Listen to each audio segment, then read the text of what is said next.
जय हिंद। देखिए, अभी एक मुद्दा जो है वो बहुत ज्यादा चल रहा है वक्फ बिल के बारे में।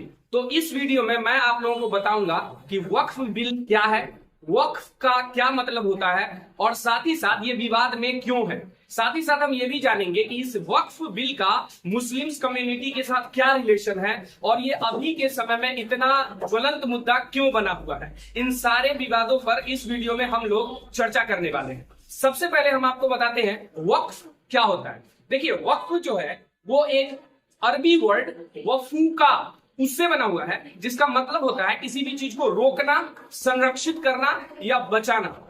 यहां पर मैं आपको यह बता दूं कि किस चीज को रोकने की बात हो रही है। यहां पे बात हो रही है प्रॉपर्टी को रोकने की बात है। मैं आपको बताता चलूं, प्रॉपर्टी दो तरह के होते हैं। एक होते हैं फिक्स्ड प्रॉपर्टी। फिक्स्ड प्रॉपर्टी की अगर बात किया जाए तो जैसे लैंड होता है तो वो एक फिक्स प्रॉपर्टी है। जैसे आपके पास गाड़ी है, वो आपकी फिक्स प्रॉपर्टी है। दूसरी होती है पैसा। पैसा जो है आप किसी को दे सकते हैं, वो पैसा जो है वो सर्कुलेट हो सकता है। तो वक्फ जो है वो एक तरह से जो प्रॉपर्टी है उसको रोकने के लिए इस टर्म का यूज किया जाता है। लेकिन यहाँ पे वक्फ जो यूज हुआ है उसका दूसरा कंटेक्स्ट है। मैं आपको बताता चलूं कि वक्फ यहाँ पे यूज किया जाता है चैरिटी के लिए। जैसा कि आप लोग जानते होंगे कि एंशिएंट टाइम से ही, बहुत पहले से हर धर्म में चैरिटी दिया जाता है। चैरिटी का मतलब दान देना।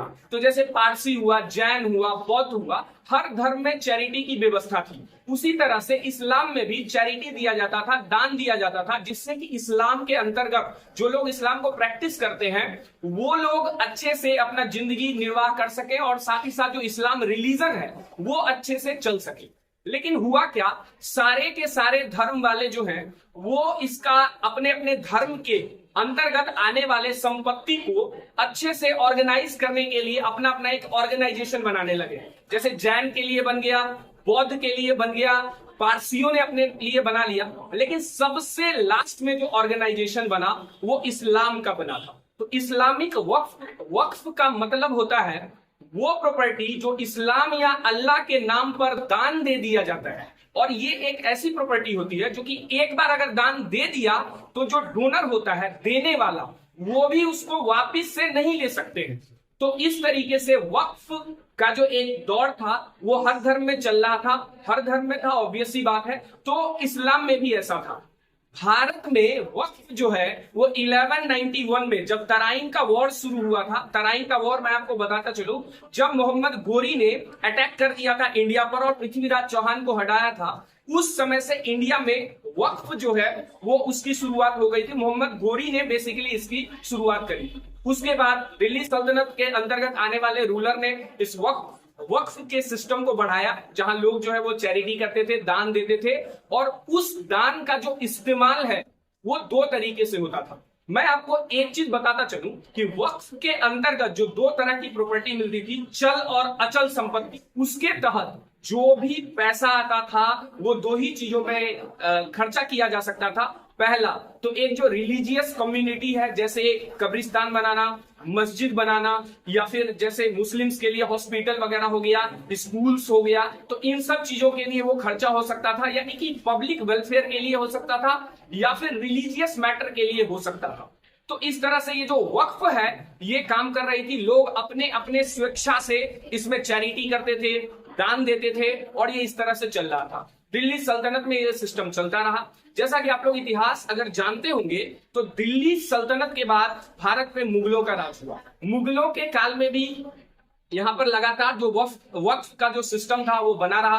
कहा जाता है कि औरंगजेब ने दिल्ली में और दूसरे जो अदर जो मुगल के रूलर थे उन लोगों ने दिल्ली में बड़े बड़े प्रॉपर्टी, बहुत सारे एकड़ जमीन को वक्फ के अंतर्गत रखा। मैं आपको एक रोचक जानकारी देते चलूं, ये जो ताजमहल जिसके बारे में सब लोग जानते हैं, उसको 2005 में इलाहाबाद के कोर्ट ने वक्फ के अंतर्गत डिक्लेयर कर दिया था। जैसे ईडन गार्डन क्रिकेट का ग्राउंड है, हालांकि यह भी डिस्प्यूटेड है, लेकिन उसके बारे में भी यह कहा जाता है कि वो भी वक्फ के ही अंतर्गत आता है। तो इस तरह से मुगलों का भी ये दौर चलता रहा। आप जानते होंगे मुगल के बाद से फिर ब्रिटिशर्स आए इंडिया में।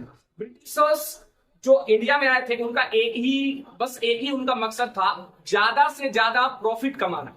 ऐसी स्थिति में उन्होंने क्या किया था कि वो जब इंडिया आए थे तो उन्होंने एक बात तो उनको समझ में आ गया कि यहाँ पे रिलीजियस मैटर पर वो कुछ भी नहीं कर सकते, क्योंकि रिलीजन एक ऐसी चीज है जिससे कि पूरा का पूरा देश का सेंटिमेंट यूनाइट हो जाता है। किसी भी रिलीजन पर अगर थोड़ा सा भी अगर वो कुछ भी करेंगे, कोई सा भी कम्युनिटी छेड़छाड़ करने की कोशिश करेंगे, तो पूरा इंडिया यूनाइट हो जाएगा। लेकिन धीरे धीरे उनको एहसास हुआ कि ये जो वक्फ है मुस्लिम्स का, जो ये जो वक्फ है चैरिटी वाला है, उनके पास तो बहुत सारा लैंड है, तो उनका तो ध्यान बेसिकली प्रॉफिट पर था। इसीलिए धीरे धीरे ब्रिटिशर्स अपने आप को लोभ से नहीं बचा सके और वक्फ के अंतर्गत आने वाले जमीन को भी अपने अंडर में लेने लगे, ताकि उस पर एग्रीकल्चर करवाया जा सके और उनको ज्यादा से ज्यादा मुनाफा मिले।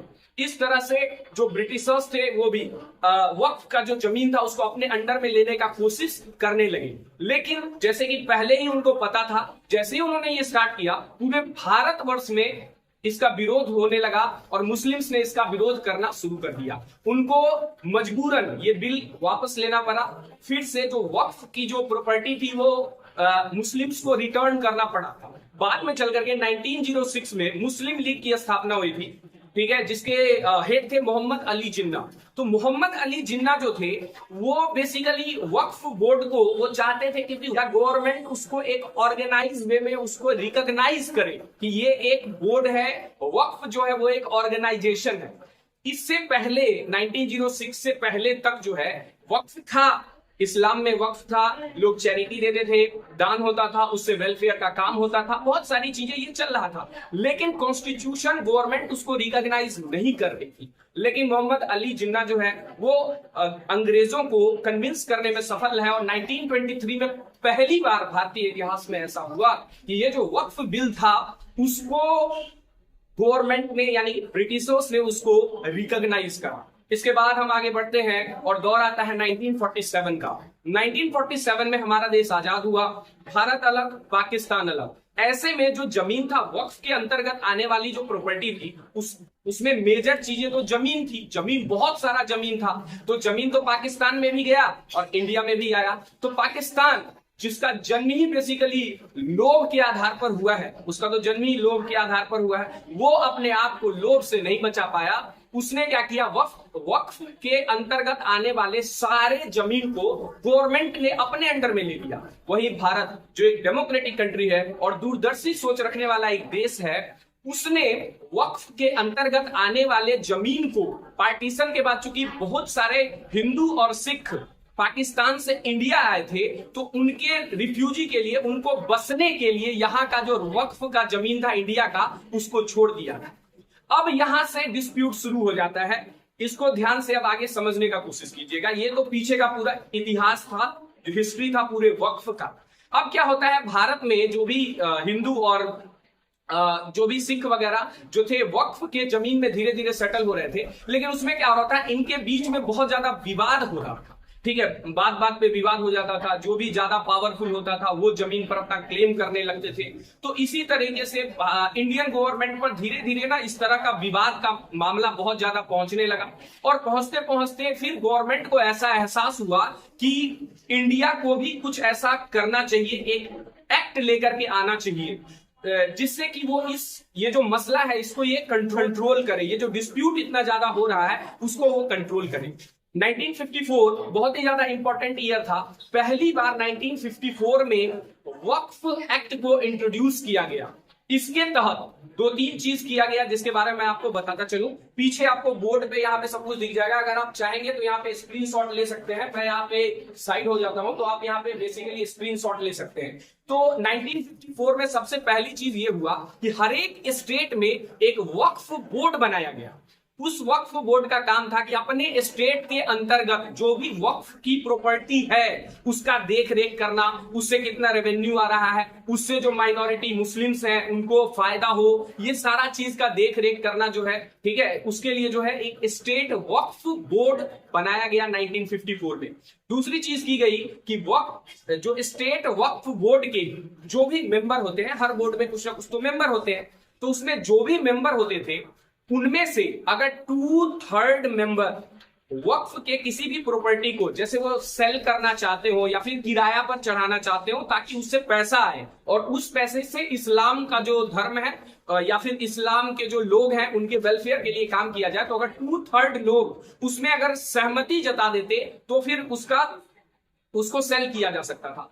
तीसरा और बहुत ही इंपॉर्टेंट जिसका कनेक्शन अभी 2025 से है, अभी इसको आप नोट करते चलिएगा, वो ये था कि वक्फ बाय यूजर्स।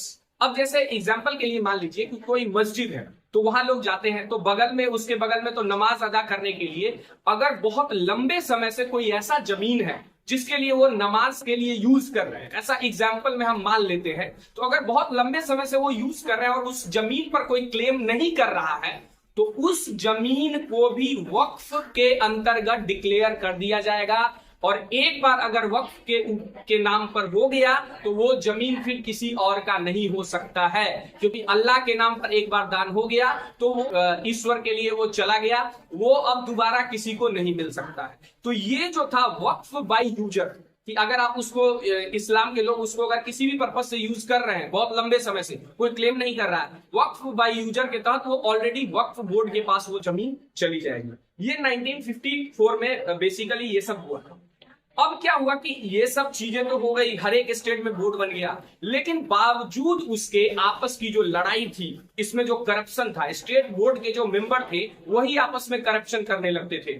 जो भी जमीन से जो किराया आता था वो किराए को वो जो है वहां के जो लोकल लीडर्स होते थे उनको जमीन दे देते थे। जो वहां के जो लोकल पॉलिटिशियन होते थे वो अपने इन्फ्लुएंस से उस जमीन को यूज करने लगते थे। यानी ओवरऑल जो स्टेट वक्फ बोर्ड था उसमें बहुत ज्यादा करप्शंस वगैरह जो है वो होने लग गया था। इसलिए 1964 का ईयर आया, उस समय गवर्नमेंट को ये रियलाइज हुआ कि क्यों ना ये जो स्टेट का जो बोर्ड है, स्टेट वक्फ बोर्ड, उसको सेंट्रलाइज तरीके से कंट्रोल किया जाए। क्योंकि अभी तक अगर आपको याद हो तो 1954 के एक्ट के अकॉर्डिंग जो है वहां पर क्या था, जो भी स्टेट था सारा स्टेट अलग अलग था, हर स्टेट का अपना अपना वक्फ बोर्ड हुआ करता था। 32 वक्फ बोर्ड उस टाइम पे हुआ करता था अगर मैं गलत नहीं हूं तो वो सारे बोर्ड को मिला करके एक बोर्ड बनाया गया, सेंट्रल वक्फ बोर्ड 1964 में बनाया गया था, ताकि गवर्नमेंट जो है वो रेगुलेट करे कि जो वक्फ बोर्ड है सबके पास कितना पैसा आ रहा है, उसके पास कितनी जो एसेट्स है, कितना जमीन है उसके पास, उस जमीन का डिस्ट्रीब्यूशन कैसे हो रहा है, क्या चल रहा है नहीं चल रहा है, ये सारा चीज के लिए 1964 में वो बनाया गया। लेकिन फिर भी मसला का हल नहीं हो पाया, लगातार जो है वो विवाद बढ़ता रहा। और अब जो विवाद का जो असली जड़ था वो मुस्लिम्स का आपसी लड़ाई नहीं था।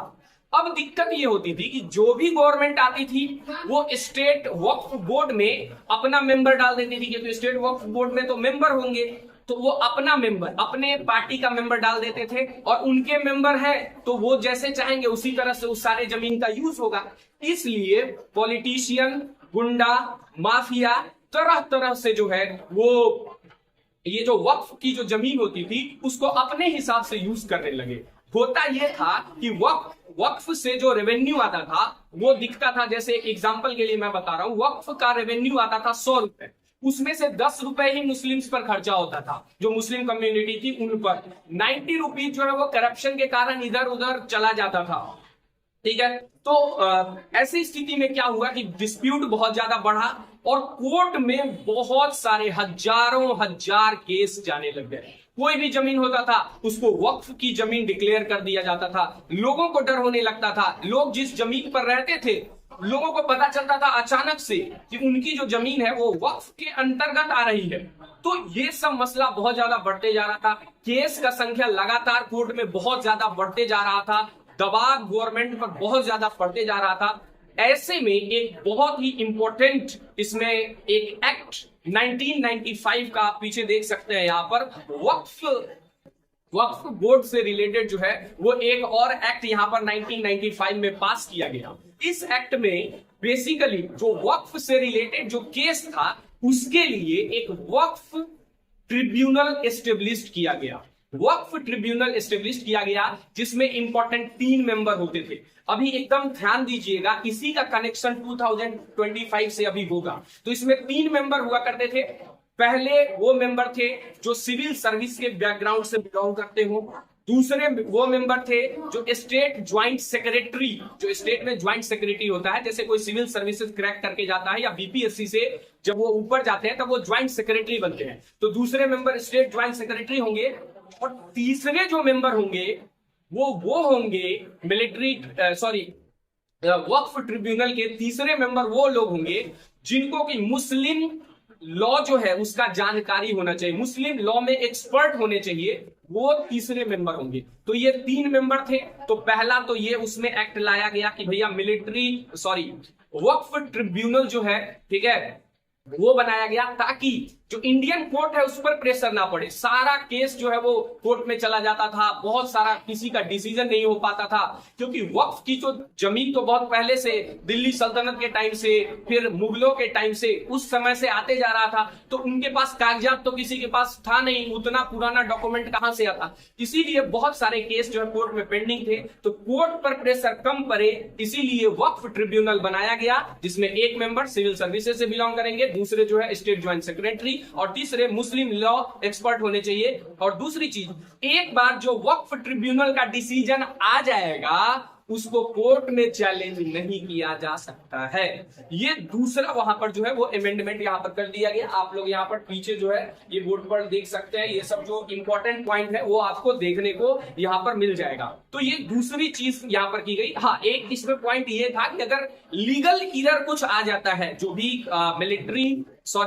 वक्फ ट्रिब्यूनल ने जो डिसीजन दिया है उसमें अगर कुछ लीगल एरर आ जाता है तो उसको फिर वहां से फिर उस पर सुनवाई हो सकती है कोर्ट में। अदरवाइज अगर एक बार वक्फ ट्रिब्यूनल ने जो डिसीजन दे दिया कि ये जमीन वक्फ का है तो वक्फ का है, ये जमीन अगर किसी इंडिविजुअल का है तो वो इंडिविजुअल का ही हो।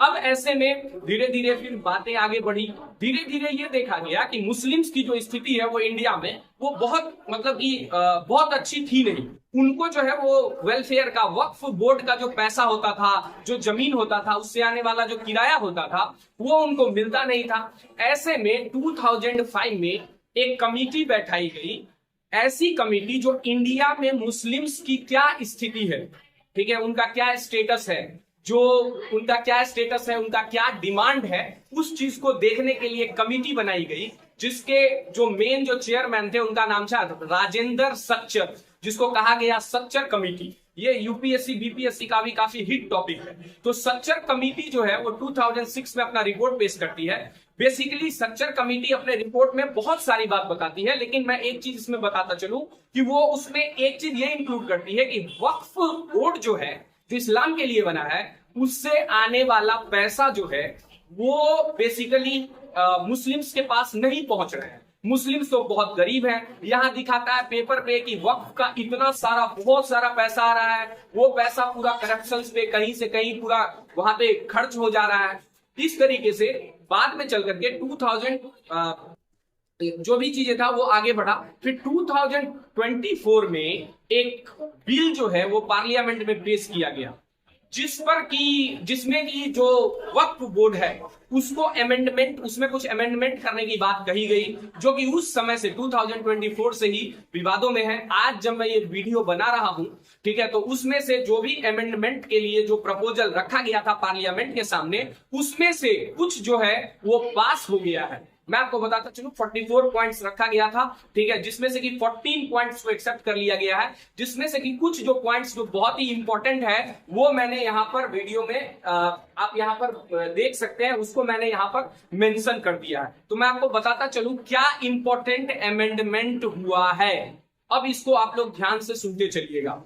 इसमें सबसे पहला अमेंडमेंट जो हुआ है, अगर कोई भी व्यक्ति अगर इस्लाम में यानी कि अपने जमीन को वक्फ करना चाहता है, यानी चैरिटी के रूप में देना चाहता है, इसके लिए जरूरी है कि वह व्यक्ति 5 साल से इस्लाम का प्रैक्टिस कर रहा हो। ऐसा व्यक्ति, जैसे मान लीजिए आज किसी ने अगर इस्लाम को एक्सेप्ट किया, कल होकर के अगर वो चाहे कि किसी जमीन को वो वक्फ कर दे, यानी कि दान में दे दे, ठीक है, यानी कि किसी भी पर्पस के लिए वो दान में दे दे, वो नहीं दे सकता है। 5 साल तक उसको, वो जब तक इस्लाम का प्रैक्टिस नहीं करेगा तब तक नहीं होगा, पहला। दूसरा अमेंडमेंट ये हुआ कि जो सेंट्रल लेवल पर वक्फ बोर्ड था और स्टेट लेवल पर वक्फ बोर्ड था, दोनों में मुस्लिम्स के रिप्रेजेंटेशन को घटा दिया गया, उनके संख्या को घटा दिया गया। जैसे सेंट्रल वक्फ बोर्ड में 22 मेंबर्स में से ऐसा बोला गया कि 12 मेंबर जो है अब नॉन मुस्लिम्स होंगे, 12 मेंबर नॉन मुस्लिम्स होंगे। याद रखिएगा, यही सब अभी जो है वो विवाद का मुद्दा है, ठीक है। दूसरा जो है स्टेट लेवल पर जो 11 मेंबर्स होते हैं, 11 में से ये कहा गया कि 7 नॉन मुस्लिम्स मेंबर हो सकते हैं, और साथ ही साथ स्टेट लेवल पर 2 विमेंस को, जो मुस्लिम विमेंस होंगी, उनको इंक्लूड करना अनिवार्य कर दिया गया कि उनको रखा जाएगा। याद रखिएगा, ये सब अभी पास हो चुका है लोकसभा में, तो आज अभी तक पास हो चुका है, ठीक है। ये दूसरा पॉइंट था। यानी मोटे तौर पर आप ये याद रखेंगे कि मुस्लिम्स का जो रिप्रेजेंटेशन था वक्फ में, जो कि बेसिकली इस्लाम से बिलोंग करता है, उसमें इनके रिप्रेजेंटेशन को अभी घटा दिया गया। तीसरा बहुत इंपॉर्टेंट, आप याद कीजिए, वीडियो के शुरुआत में मैंने आपको बताया था कि वक्फ बाय यूजर्स, कि ऐसा कोई जमीन जो ऑलरेडी इस्लाम के लोग जो है वो यूज कर रहे हैं लंबे समय से, ठीक है, और लंबे समय से उस पर कोई क्लेम नहीं कर रहा हो कि वो मेरा जमीन है, तो उसको वक्फ बाय यूजर के तहत वक्फ को दे दिया जाता था। अब इसको हटा दिया गया, बोला गया कि अब आप वक्फ बाय यूजर्स जो है, यानी अगर ऐसा कोई जमीन है तो उसको वक्फ अपने हाथ में नहीं ले सकती है। फोर्थ जो यहां पर ये किया गया, बहुत सारा ऐसा गवर्नमेंट का असेट्स था जिसको कि वक्फ अपने अंडर में रख करके अपने अकॉर्डिंग उसका यूज करती थी। बहुत सारा ऐसा जमीन था, जमीन जैसे दिल्ली में ही आप ले लीजिए, जैसे कोई जमीन है जो कि गवर्नमेंट से बिलोंग करती थी, तो उसको वक्फ अपने अंडर में रख के उससे जो पैसा आ रहा है उससे वो अपना वेलफेयर का, जो भी इस्लामिक वेलफेयर है उसका वो काम करने का कोशिश करती थी।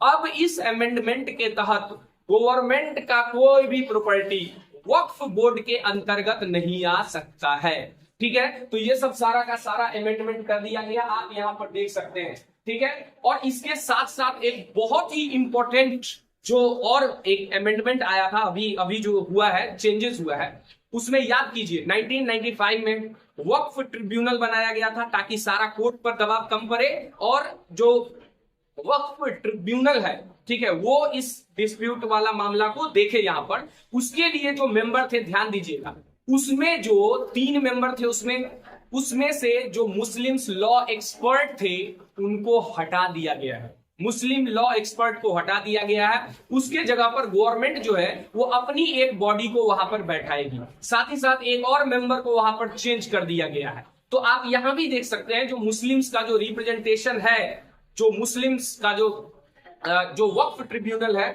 उसमें जो मुस्लिम्स लॉ एक्सपर्ट है उनको हटा दिया गया है, गवर्नमेंट अपनी बॉडी बैठाएगी, यहां भी रिप्रेजेंटेशन कम हो गया है।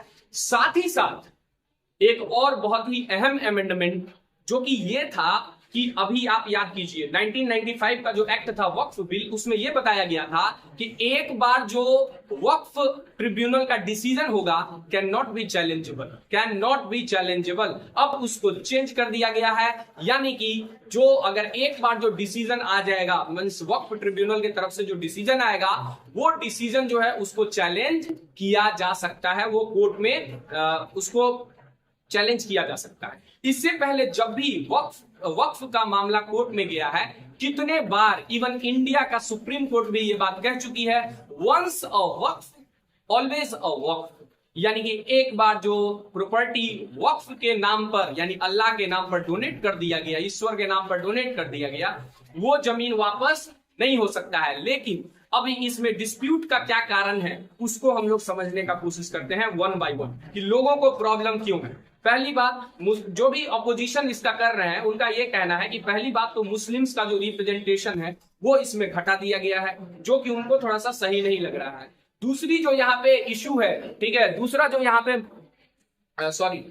यहाँ पर इशू है, उसमें ये कहा जा रहा है कि जिस तरीके से जो वक्फ ट्रिब्यूनल से जो मुस्लिम्स लॉ एक्सपर्ट थे उनको हटा दिया गया है और उनके जगह पर जो दूसरे को लाया गया है, तो उस पर भी यहाँ पर एक तरह का विवाद हो रहा है। तीसरा जो है, जो लोग अपोजिशन इसका कर रहे हैं, उनका ये कहना है कि बहुत सारा ऐसा गवर्नमेंट का प्रॉपर्टी है जो अभी वक्फ के अंडर में है और वक्फ उस पर अपने ढंग से उसको रेगुलेट कर रही है। तो अब अगर ये अमेंडमेंट आया है तो इससे जो है वो बहुत सारा दिक्कत हो जाएगा। जो वक्फ बोर्ड है उसको बहुत दिक्कत होगा, बहुत सारे लोग को जो मैनेज किया जा रहा है उस प्रॉपर्टी से, तो गवर्नमेंट की प्रॉपर्टी और वक्फ अभी उसको अपने अंडर में रखे हुए है, तो उसमें तो बहुत ज्यादा उन लोगों को दिक्कत हो जाएगी। तो ये सब जो है यानी ऑपोजिशन वाले जो लोग हैं उनका कहना है। यानी बेसिकली आप एक लाइन में मोटे तौर पर ये समझ सकते हैं कि यहाँ पे जो सबसे बड़ा इशू है वो आप देख सकते हैं ट्रस्ट का इशू है, ठीक है। यानी कि जो अपोजिशन वाले लोग हैं वो गवर्नमेंट का जो इसके पीछे जो गवर्नमेंट की सोच है उस पे डाउट है कि भाई मुस्लिम्स का रिप्रेजेंटेशन आपने क्यों कम किया है, आप ये सब क्यों करना चाहते हैं। तो आई होप कि आप लोगों को ये वक्फ से रिलेटेड पूरा का पूरा वीडियो जो है वो समझ में आया होगा। मिलते हैं अगले वीडियो में, तब तक हमारे चैनल पर जो है आप लोग बने रहिएगा। साथ ही साथ एक इंपॉर्टेंट इंफॉर्मेशन मैं आप लोगों को देना चाहता हूं, मेरा चैनल जो है वो 6 to 12 ह्यूमैनिटीज के लिए आप फॉलो कर सकते हैं, जहां पे आपको आने वाले टाइम में सिलसिलेवार तरीके से हर स्ट्रीम्स का वीडियो आपको मिलेगा। मिलते हैं अगले वीडियो में, जय हिंद।